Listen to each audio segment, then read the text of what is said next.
Welcome to VE-Cast, a Vendux podcast titled The Next Stage CEO. Today, I'm joined by Nida Ateeq, founder and CEO of Anagar Media based in Toronto, Canada. She's a certified revenue architect through Winning by Design and launched Anagar Media in June 2023, a RevOps, AI, and automation agency that aligns sales, marketing, and customer success into a single revenue engine. In under 3 years, she's grown it into a 12-person team built around the HubSpot, Salesforce, Customer IO, and Zapier ecosystem. Nida, welcome to the VE-Cast. Thanks for having me. Absolutely, our pleasure. You launched Anagar Media in June 2023. What gap did you see in the market? What made you launch this business? For me, it was back in 2023, marketing was sitting very separately, or even sales enablement or any other function, go to market function was sitting very separately from ops, meaning it was not really interconnected within one team. Now we're seeing that happen. So that was one of the motivation. The other motivation was I was leaving my job at a marketing agency myself, and some of the clients that I was leaving back wanted to still continue working with me. So it just felt the right next step. Okay. And then today, what's the core problem you're solving for clients? What does, from a client perspective, the before and after look like when you Yeah. come in and help them? So I feel like when you are a marketing agency and you're just focused on that, what happens is you are only focused on certain things within marketing and really losing picture over the complete end-to-end go-to-market, right? Strategy and execution. So you're not really, in my opinion, you're not really contributing to the pipeline or revenue system if you're like siloed into only paid ads or you're just doing SEO. So for me now, especially with this whole prospect, is not just to go in and see what's working, what's not working, auditing the systems and ensuring everything is efficiently working together in a harmony together, and all of the teams are talking to each other, and there's a proper system in place to do that. So that's what really I'm trying to solve right now.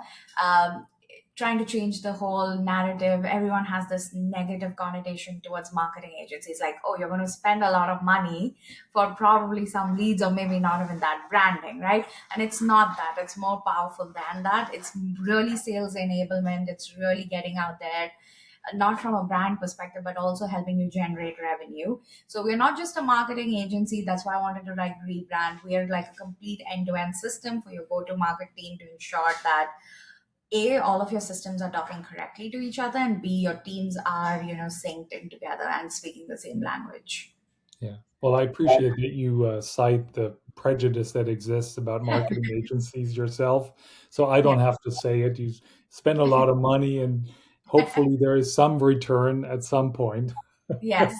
Sounds Um, point. Yes. yeah. But take us back to the sort of the day one, week one, month one of you having your business. Was it just you? And how did first clients happen? How did first hires or first contractors happen?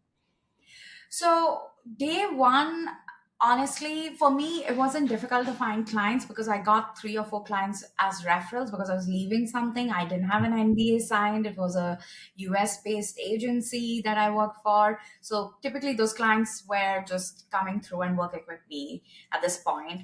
Um, how what really was challenging was for me figuring out a name, because you have to start something and you have to start working towards it. So that was like a question going around my head. My lawyer was behind my life. He's like, you need to pick a name and you have to go with it. It's an agency. You can't just have that Canadian version of it, which is like just numbers. You can't call your company that. Yeah. Then I think the second most important thing was, while I had all of this figured out, right? Like it was just me. I knew I'm going to start working with these 4 of these clients and then maybe hopefully expand it after 6 months. I think just from a financial perspective, what are the systems you need to set up, connecting to the right CPA? How am I going to be filing my taxes? How am I going to send invoicing? All Mhm. of those were aspects that I was not really doing anywhere. When you're starting up your own business, you need to get into that a bit. So that was really challenging initially for me from that perspective, talking to the lawyers, talking to the accountants, and making sure I'm doing the right thing. And then I think as we grew, um, in my previous jobs, whether it was corporate, whether it was an agency, it was easy to hire, right? But now it's your own business. So now you have to be very, very smart and practical about it. Who you're going to work with, how would that be positioned? Also, you're a new founder, you can't pay a lot of money. So how would you, navigate all of that? So it was all coming back to, your network. Who are these people that you worked with in the past? Which one of those would you would absolutely trust blindly on? So I think those were my initial challenges as a new founder to figure out. Mhm. So you already mentioned you brought a few clients over from Yeah. your previous engagement, but then at some point those projects, those client engagements ended. What steps did you take to cold win other clients and add to your company, and that allowed you to grow to where you are today? Yeah, I think for me, biggest place where I found my clients is, one is referrals, these clients referring me to other clients. That's been Mhm. huge. That's been like 40% of my business.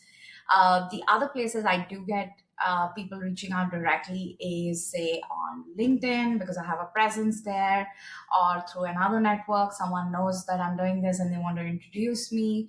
And then, those different communities, Slack channels, Pavilion, Wednesday Women, like those are the communities that people of, talk to them regularly. So those are my, surprisingly, even though I'm a marketing and a RevOps agency, none of the lead gen have been successful for me as much as these. And don't get me wrong, like I do have like lead gen set up, like I do have outreaches.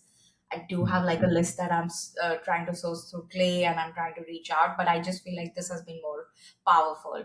Apart from this, I feel like if I'm going to any events, conferences, summits, meeting new people, and having that in-person FaceTime and touch has been really helpful. So that majority of the business comes from there versus the normal lead gen process. Yeah. The 12 people that you have today, I think is that the right number Yes. that I'm citing it? Yeah. Are those contractors or employees? Two employees, Mhm. excluding myself, and everyone else is a contractor, because I have to see. And this was something I did very wrong initially. Like I started hiring really fast, and then not having a strategic plan from a revenue perspective, and having a bunch of employees was not the right and ideal way to do it back in 2024. So now I'm being very smart. I do have head of departments who take care of certain things for me, which I must and have, because they're client facing, and then Mhm. everyone else comes in as a contractor on a project basis. And these are people I've worked with in the past, fractionals, consultants, previously team members, or someone of that sort who I can absolutely trust will do a good job. Okay.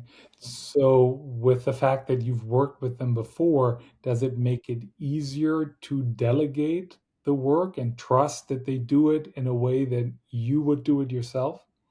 Yes, I think because you're coming in with a network of people you've worked before with, you understand their work. You kind of have the sense of what their working style looks like, what yours look like, and you kind of have that appreciation of each other. I think the only challenge I faced was some of these people were my colleagues, and now they probably are reporting to me.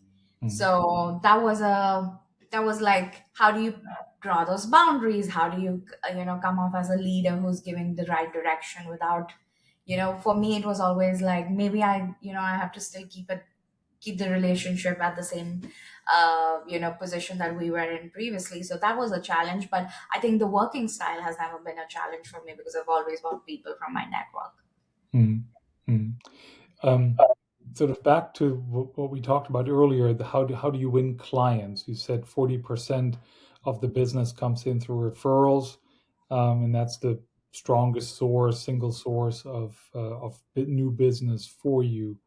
When you make decisions on what type of lead tactic to employ, which conference to go to. Um, how obviously you have to make the decision where to invest money. Um, Mhm. what are things that have worked out really well, and what is something that has not worked for you at all? I think, and this is from experience, last year I went to just easily 68 events. Okay. And that was a lot, right? And I thought that was the key to, the goal, and you would start having clients, and you name the event and I was there. And I think, from the perspective of referrals, events, and everything else, you have to really figure out where your audience sits, who you're going to be interacting with, whether that person would be attending something. What I found, so there's example of one of this is like Inbound by HubSpot, now called Unbound. I don't think you should go to that particular event or spend over 3 days to attend sessions. It seems pretty useless to me, in my opinion. But I do see a lot of potential clients coming there. So for me, it's like going in, trying to set up a meeting before I go in there, announcing that I'm going there and to my network, maybe on LinkedIn or other Slack channels, figuring out who are those potential, prospects I could be meeting in person. So that has been more changing towards from a strategy perspective versus like just go attend events and network. Yeah, you can network, that's great, but like you need to have a system in mind, like what's your goal after the networking, what are the CTAs, what do you want, you know what you would want to happen after that, because there are so many things happening at the same time. So I have now this year made a conscious decision to figure out, based on my experience of attending so many events, which ones would make sense for me this year, and which ones were the ones which I actually bought a return of, energy or return of ROI, like what that looks like for me, and then taking it from there. Okay. So obviously the whole go to market motion for your agency is still very much centered around you as an individual. Now, do you have plans to make it a little more independent from you and your personal brand? Yeah, and that's the goal, really. I think we've done successfully in the last 3.5 years with just with my personal brand, and I don't want to completely let go of that. But in my opinion, you're right. It shouldn't be wholly dependent on me. I would like to get away from that a little bit. Yeah. So, starting in 2027, hopefully, we're going to hire more, have a more thought out process for, in terms of who we would like to like have a salesperson, maybe doing the outreach and taking it forward. We're also like planning to change a little bit on the messaging and the positioning our agency has currently from that perspective. Mhm. Okay. Um, Sales aside, what are the bottlenecks in the business today? What are the things that are are keeping you from growing more and moving beyond the business that you have today? Sales is one, like you said, but apart from it, oh, that's something I should think about. I haven't really thought about it, but I think, the other one would be, and I'm seeing like a trend across that, is there are clients now, because we are increasing in terms of the clients that we serve now, is serving enterprise and larger clients. I think they want full-time employees dedicated to those Mm. projects. And I think what I'm facing a challenge with is what's the right time to hire that full time. So from a Mm. HR perspective and recruiting perspective too, I think that's a bigger challenge which is going on and trying to resolve. Yeah. Well, I would imagine it's this um, the conflict between maintaining flexibility, uh, Hmm. and if you make a commitment as an agency hiring somebody full time, you would need a client to make somewhat of a commitment as Yes. well on their end, so they Yes. can actually make that move. Yes, that is correct. Okay. So where do you want to be in 2 or 3 years? So definitely want to double our revenue. We are at a good, healthy portion right now, but I definitely want to make sure that we're doubling that. We are now also looking into partnerships. Like you mentioned, we are a HubSpot customer.io partner. We're looking to expand into other partnerships that we could work with, like Claude and everywhere else, because there's a lot of interest generated there, and we are a AI first agency. That's another goal. And then, of course, like I said previously, is hiring like the right sales team and ensuring that is a separate out of my personal brand, and this company can grow on its own. Yeah. So figuring out the next steps there. Yeah. Now, from a size perspective, you know, it is the goal to double, triple revenue, double the number of people in the business. Do you have a laid out growth plan for it? Yeah, definitely doubling the revenue is the goal. Yeah. And in terms of hiring, I am seeing five important like roles that I think we would be needing as we move forward into the next year, possibly this year too. And in the end, strong chances that we might start hiring in Q4. So that's something we've been planning in terms of the Q4 2027 Q1. Yeah. Okay. Is there any amongst in your plan as you plan out the strategies and the tactics?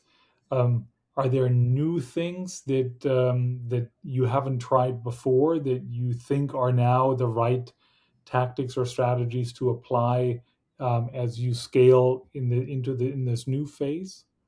We haven't ever done paid ads for ourselves. We do it for our clients. Mm, I've been seeing something of an interest from a lot of people saying that Reddit ads are new and people are mm, definitely engaging with that.